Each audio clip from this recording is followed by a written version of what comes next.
Press the subscribe button and hit the bell icon to never miss another update from Ghazi Always. Never gotten quite such an applause before. I've done a lot of things, but this is the first time I feel like I've done something worthwhile.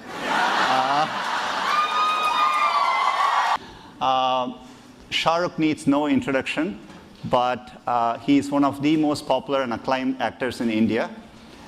He has done a lot of things. He's not just an actor, he's a producer, he's a philanthropist. He has been given the Padma Shri Award by the government. He has starred in over 50 films, started his career in 1992 with Deewana. Most of you probably know this better than me.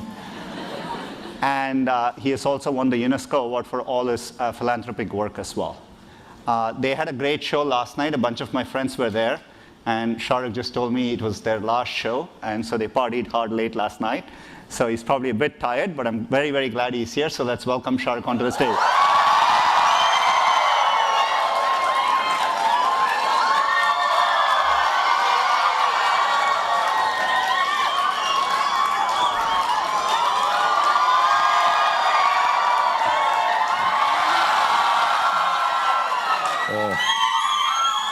This is overwhelming. First of all, I never expect. Thank you. I love you too.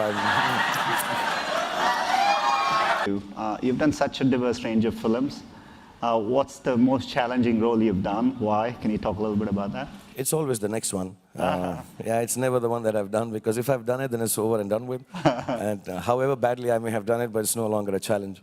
An actor, I don't know. No role is difficult because I don't, I don't have a method that I follow. I just take instances from life, meet people, and I meet so many people, and I love people. I love the hugs, I love to kiss them, I love to talk to them, and we're doing the kisses afterwards. So I just get to know people, and then somewhere down the line, whenever a role is given to me, I kind of take from life and use it. And yeah, sometimes it's over the top, sometimes people think it's too simplistic, but I think it reaches out to everyone, touches everybody's hearts, and people identify with it. So films like Chak De were nice, Swades, there's Dil Wale Dulhaniya Le Jayenge, and I think in the last few days, I like Don, I find him very sexy. Three things I really like. I like entertainment, I like children, and I like sports. These are three things that really turn me on. Nothing else, actually. I'm not much of a sightseer. I'm not much for travel. I'm very boring. I'm very, very boring. If there are three things that I like, it's like watching films or video games, or watching sports, or children. I love children. So whenever there is a thing that I can involve myself now, because I've kind of done well for myself and I have a little extra money, so whenever there's something I get an opportunity to invest in any of these things, I always do without thinking of the business aspect of it.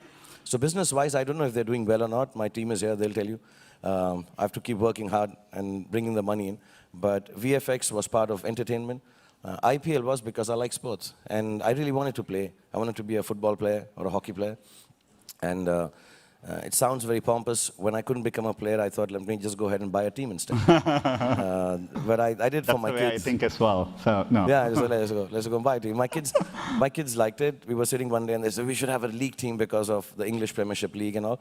And I just went and bought it. And I remember we were to bid for it the next morning at 11 o'clock.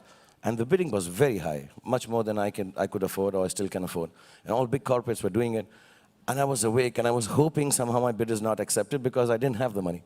So I just went ahead, and after I bought it also, we lost so many years, and so pathetically, that I became very sad. The business was bad, and the game wasn't being won, and it's been a roller coaster ride. But, I stuck around with it for 3 years now, and 5 years. And somehow things have turned. Because I truly believe, and some of you are younger here and you should know this, I don't want to sound philosophical and as if I'm giving you a lecture, but just when you think things are going to go wrong, if you hold on to them, they kind of turn around. Just that last brink is always the most important one. And I think for India especially, it's very important that the youngsters are educated if we want to change the country, because we have everything going for us. If we are just educated a little more or have access to education. So I would request everyone who's working at Google, figure out something specific, because you're the intelligent ones and smart ones and the fun ones. Figure out some specific things for Indian education so that it reaches deep inside the heartland of India, because we need kids like you coming here and ruling the world.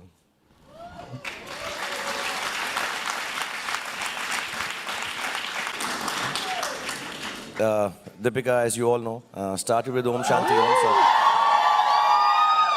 I like to show off and be pompous and take the credit for the fact that I made her, and which I can say openly. And today, unfortunately, she won't be able to sing because her voice is gone. She's otherwise she would have. Normally, she does a full Bharatnatyam as soon as she comes from that part of India. She does a whole Arangetram and all, but she won't be able to do it. But very honestly, just to see all the desis out there is way cool. I mean, I don't mean to sound too much of a nationalist, but it's just fantastic to see that you guys are literally running the world, man. Yeah. So we do take questions which people have all submitted both internally and externally. And the most popular question was, throughout your career, who has been your inspiration for each of you and why? So if you could talk about that. Me? Yeah, my eternal inspiration has been. Yes, for me, it's always been my father, and in whatever I do, anything that, yeah, I love him too, and he's actually very jealous that I'm here today. Yeah, he's more of a computer geek than even me, so actually. He must be blogging right now as we speak. So yes, it's always been my father. I think just for not just his professionalism, but just the kind of human being that he is. You know, his sense of morals and values are things that I've always admired, and I aspire to be like him. And whatever I do in life is always for my parents. And so they've you know, I think my parents have been my inspiration always.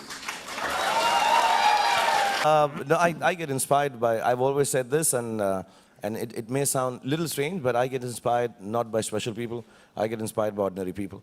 I find it is special, it's not special to be special, it's very special to be ordinary. And I see people who achieve so much with such little facilities at hand. I get very inspired by that. In terms of big people, of course, my parents died early, so, but they were very good teachers.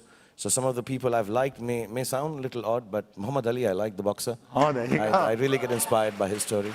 I get inspired by the story of Mother Teresa.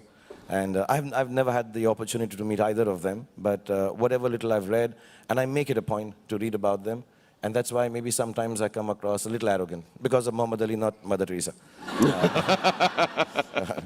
But I like the way he has led his life. And but more than that, I think I just get inspired. You know, I find when I meet people, I ask them, you know, how do you come here for the shoot? And they say, we wake up at 5 a.m., we take a local train, we've cooked food, we've dropped the kids to school, and now we've made it here at 8 o'clock, and when we pack up at 8, chances are we don't make it back home till 4 a.m. again sometimes. And I get really inspired by ordinary people. And that inspiration I take, that I've gotten fortunate now, and I'm no longer ordinary, and I should retain that ordinariness around me to be able to achieve a little more. I'm very, very shy, so, but I don't know. Okay, I'll try and show it. I'll hide behind it. I have to take it